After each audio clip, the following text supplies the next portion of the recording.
watching us from. Welcome to Life Experience with Willie. Today we're going to be telling a story of a lady who met a guy on this Obasanjo internet.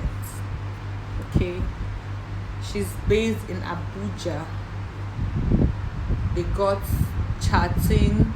He invited her over to Lagos. He paid for transportation. On arrival, she called the guy. Someone picked up the call. So she was hearing this rowdy noise, like someone who was outside. And not just someone who was outside, she was actually like, this person is close to me, I can hear his voice from. So when she looked to the other direction, an Okada man caught her attention. Okay, because she was calling and he was calling, and they were kind of, you get, so she found out that it happens to be this Okada man she's talking to. Okay, so she was so disappointed because this man said he's a millionaire, like he has money, he's into business. So how come I'm now talking to an Okada man? How make that make sense? So she went to meet him. They talked and talked. Like, at first you agitate. So she was agitated, like, who are you? What's happening? And then at the end of the day, she had no other choice but to ride on with this guy to his place.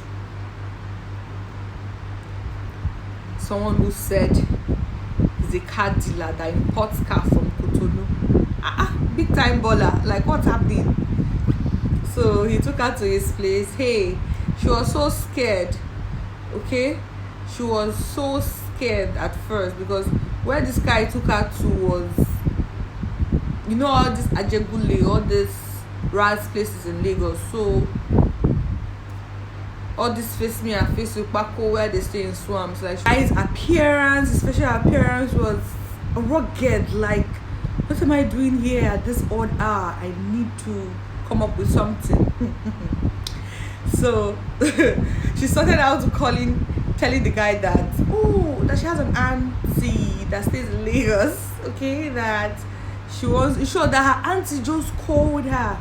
The auntie called her that she lost her husband.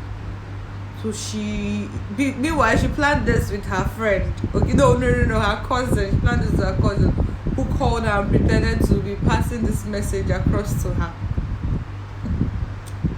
So the auntie's husband, so to tell her that the auntie's husband was dead, the Okada man fell for it. That's her luck.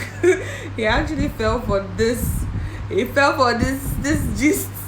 If not, she would have slept. What a journey. Okay, yeah, it actually worked. The guy even had to give her the money that he made for that day, for her to help herself, transport herself to where her auntie was. She left this guy's place. She went to her auntie's place. And getting there, auntie asked her, "What are you doing in Lagos?" Because her auntie wasn't expecting her to be in Lagos anytime. Like, what's this one doing in Lagos? She now told her auntie that one of her classmates died. They had to follow the corpse because the person is supposed to be buried here in Lagos. So she had to follow the corpse down to Lagos as students, for the burial and all those things. So auntie bought the story as well. So that's how the next morning she left.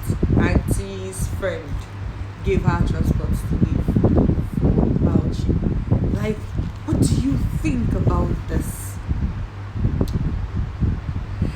This is actually a near-death experience because a whole lot would have happened. This is someone who told you that he's a multi-millionaire, someone who, like a car dealer, he's well-to-do, a big-time baller in Lagos. And then you eventually came. Imagine the shock in her face, the disappointment, the heartbreak, the risks of coming all the way from Bauchi down to Lagos to meet an Okada rider. Oh well, sure. What if he was actually disguising to see if she was a nice person? A lot of what ifs. A lot of what is. So what do you think about the story?